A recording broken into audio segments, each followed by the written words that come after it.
Good morning, afternoon or evening, wherever you are. I'm Paul Clark and welcome to my studio. So what have I got for you lovely lot today? Well, as it is official World Mauvember month, where everything we paint is in purple and mauve. Okay, not really. That's just something Margot made up. But you never know, with a bit of work, we could make it a real big event and all get a national holiday. But you're getting silly now. Yeah, okay, fair enough. But we are going to be having a go at painting this lovely little deer or stag in a mauvey wintry scene. So come and join me and we'll paint this step by step together. Oh, and don't forget to hang about to the end because we've got some lovely paintings from the Facebook group, all in mauve and purple.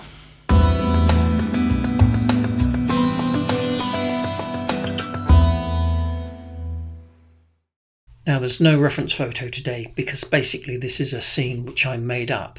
But the deer I took from several photo references. Now the best thing I thought I would do was to get my sketchbook out and just do some quick rough sketches on various angles and positions, just so I understood the character of the animal a bit more. Today's materials. My paper is some Arches, it's cold press finish, 100% cotton, 300 pounds, super thick so won't need stretching, but of course any decent watercolour paper will do. And my colours today, I'm going to be using some cadmium yellow, yellow ochre, magenta, but any bright pink will do, like quinacridone rose or rose madder. Then some cobalt blue, dioxazine purple, we'll just call it purple from now on. And for my brushes I'm going to be using a Harkay, and for my range a 3/4 inch flat, number 12 and number 6 round, and of course my trusty number 3 rigger. Here's the pencil sketch, and as always a free traceable is available to download from my website, a link in the description below. Off we go, and I'm starting by completely wetting the whole sheet of paper using my Harkay brush, and because Arches is quite a thirsty paper, it's going to take quite a lot of water. Right, so I've pre-mixed all my colours and I'm starting off with a mix of cadmium yellow and magenta, and I'm still using my Harkay brush, getting these big broad brush strokes in nice and quickly, but leaving that gap in the sky where the sun is bursting through. Same colour here, but a much stronger consistency.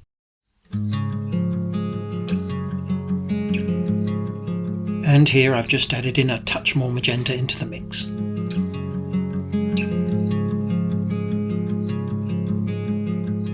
The important thing to remember when dropping in colours like this, wet into wet, the consistency of the colour you paint in must be stronger. Now if you drop in paint that is too watery, then you're likely to get cauliflowers or back runs caused by inconsistent drying times. Here to create a slight reddish tinge, I'm just dropping in a little touch of magenta. Here I'm just dropping in a touch of cadmium yellow, which perhaps I've painted a little bit too bright, so I'm going to lift out a little bit here, but always remember that our colours do dry at least 10 to 15% lighter. Here with a dry brush I'm just lifting out that light directly below the sun in the water. Here I'm just adding in a little more of the purple mix, and this is definitely one advantage of using 100% cotton paper, it does stay wet that little bit longer. Now purpley blues and goldy yellows are always going to look great together because they sit opposite each other on the colour wheel, and as we know they're known as complementary colours because they complement each other. For these fir trees in the distance I really want to create a fuzzy, misty, out of focus feel, so I'm dropping in while it's still very wet. I'm using my flat brush and a fairly strong consistency of paint, just giving the basic shapes to these trees, and reducing the size and strength of colour as I move towards the distance.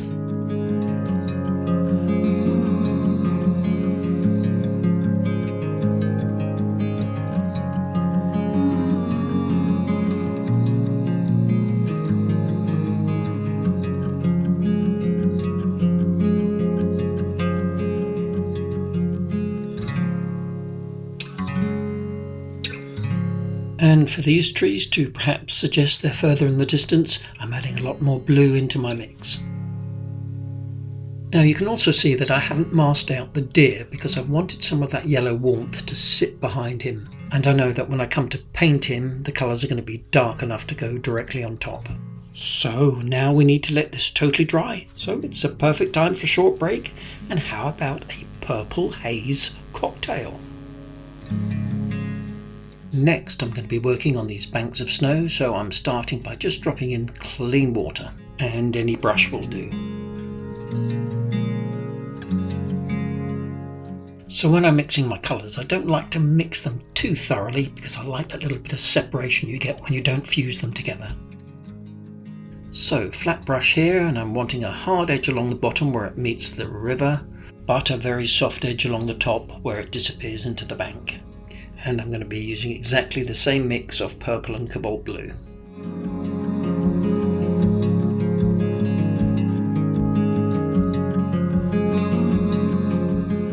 Here with a damp clean brush, I'm just lifting out some of the colour on his legs. Now I'm making sure that's totally dry before I do exactly the same with these two snowbanks in the foreground.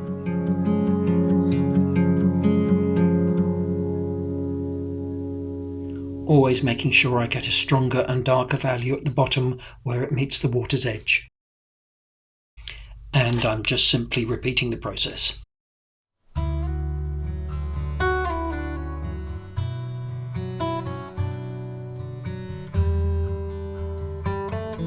And of course the value of this shadow will help to give the shape of the little island below.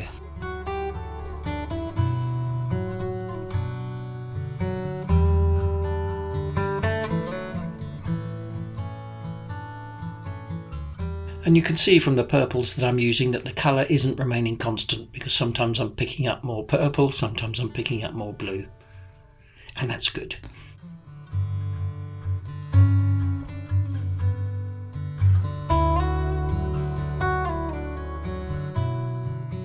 So the next colour I'm after is something much more grey, so I'm neutralising my purple by simply dropping in some of this goldy yellow colour. And I'm painting in using my number 12 brush, just the suggestion of some rocky bits here on the shoreline.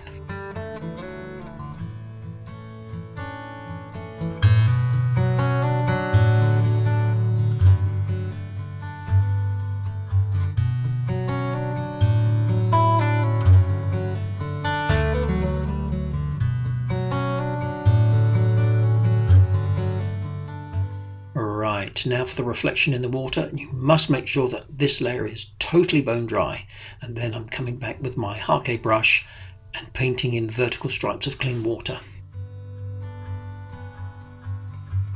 Then straight in, using my flat brush, some vertical bands of my purple mix, and I'm trying to match the dark values of what I see above. And here just the suggestion of those trees way in the distance. And again, you have to work fairly fast here because you don't want that initial wash to dry out, otherwise you'll get some unwanted hard edges. And I'm tilting my board here to about an angle of 45 degrees just to encourage the paint to run down a little. Next, I'm taking my spray bottle and just giving a very light spray in this area in the corner. So for this little sapling type bush thingy here, I'm starting with my number 6 brush, just putting in the main branches. And that little bit of spray will just help to soften things in a few areas. And now it's time to get out my trusty number 3 rigger, which is the perfect brush for these little twiggy bits with their tapered ends. It just goes where it wants.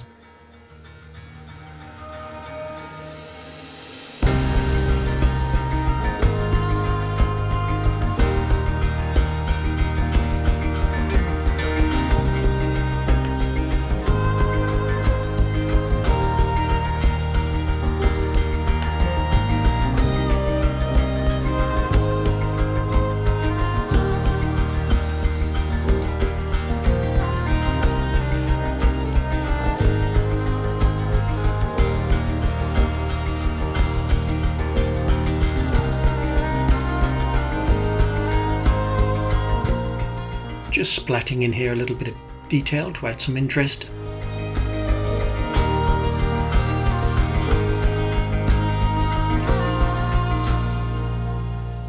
But I think I'm just beginning to fiddle a little bit too much, so I'm going to leave it there. Okay, so now for the deer himself, and I'm starting with a very watery mix of my purple, but I've also added in just a little touch of yellow to neutralise it and grey it up slightly. And this number 6 brush just seems to be the perfect size because I'm able to paint it pretty much all with one stroke.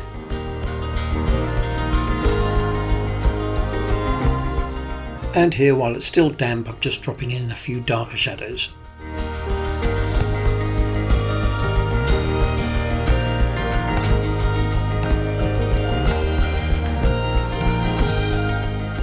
Next, I'm painting in the main body of the deer using a yellow ochre, but I've dropped in some of my purple mix. Yellow ochre on its own would just be too bright. And using this limited palette will just help your whole painting to have a nice harmony and balance.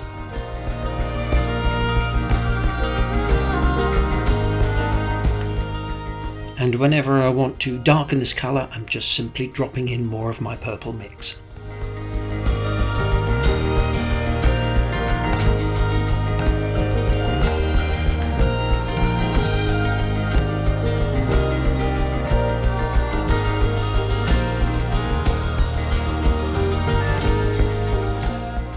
Wet into damp here, and I'm using my purple mix straight in to create these shadows.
And you can see I'm using a really strong deep dark consistency of my purple here to get these nice dark shadows. But this time I've just added a little touch of yellow ochre in it again to neutralise that colour and turn it slightly grey.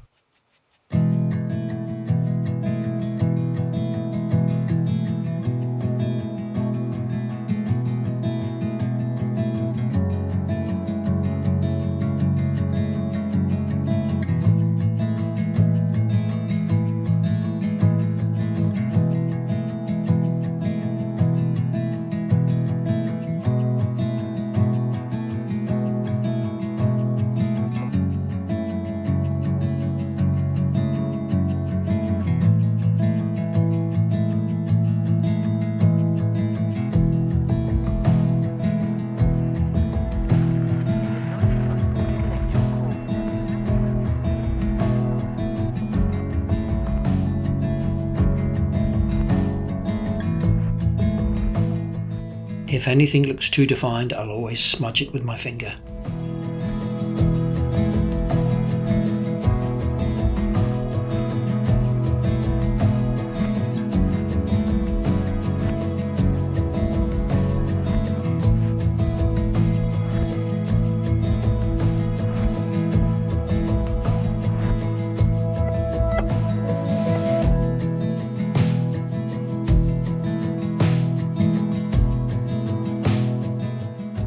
I'm using a little bit of clean water here just to soften the top of the shadow.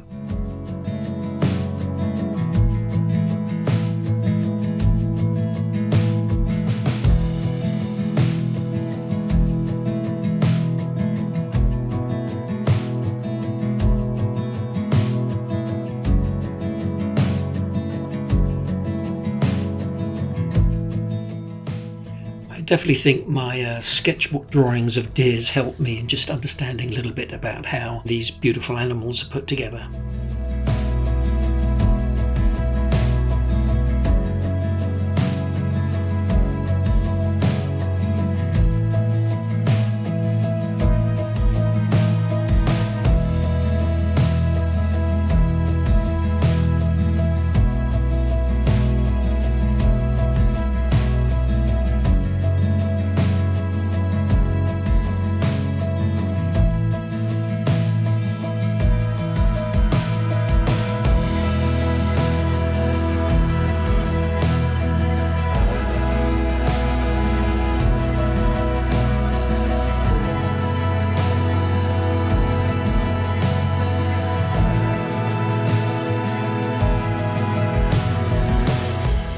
Now for these reflections in the water, and I'm using that same purple mix again with that little bit of yellow dropped in, and keeping with my number 6 brush.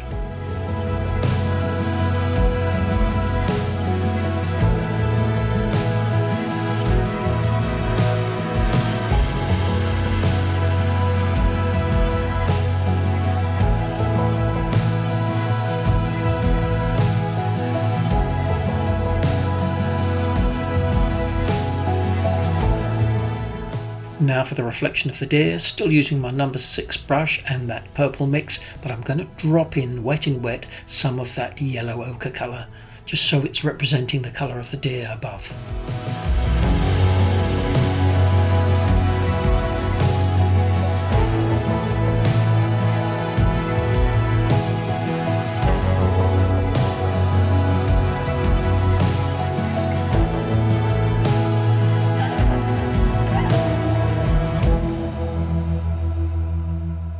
Next, I'm just taking some clean water and softening in a few places some of the edges of this reflection.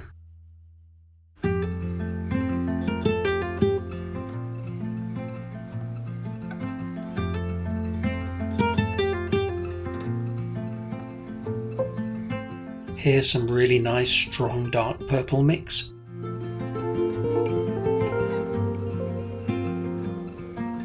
Now I'm thinking the water looks a little bit still, so let's put in some really watery purple mix just to suggest a few ripples and movement in the water.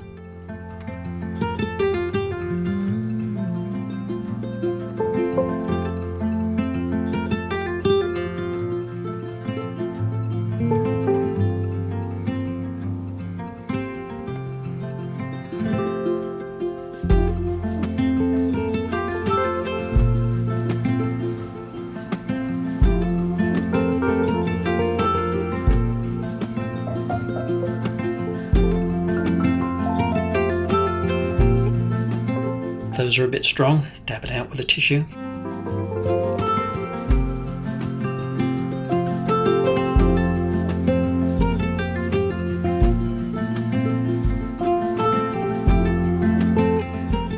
So we need a little bit of shadow on the bank and coming from the deer, so a really watery purpley mix, and this is the purpley mix with that little bit of yellow in it.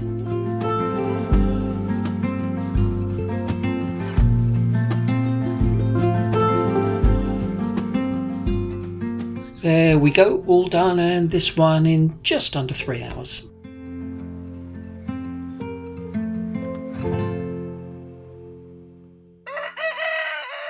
Now, looking at this with fresh eyes the next morning, I'm thinking the deer looks just a little bit out of context, almost as if he doesn't belong there. With the direction of light we have, I think we can improve the shadow a little, helping to locate him more accurately on the bank. So this shadow really needs to bend round and come in at the same angle of the sun. So much darker value towards his feet, then softening with clean water as the shadow disappears into the bank. And exactly the same up here with this little sapling. Now for some final little touches, I'm just taking this white Posca ink pen and just putting in a few little highlights where the light is catching his head and antlers.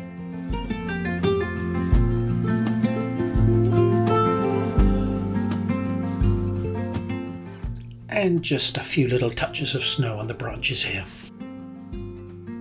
I think we'll leave it there. I'm doing what I'm constantly telling all my students to do: stop fiddling. Well, I hope you enjoyed that as much as I did, and you'll give it a go. Whether you decide to paint it with purpley mauve colours or not, it's still a good project to paint. So, coming up now, as promised, are some lovely paintings with a purpley mauve flavour from our Facebook group. Please do enjoy those and check them out.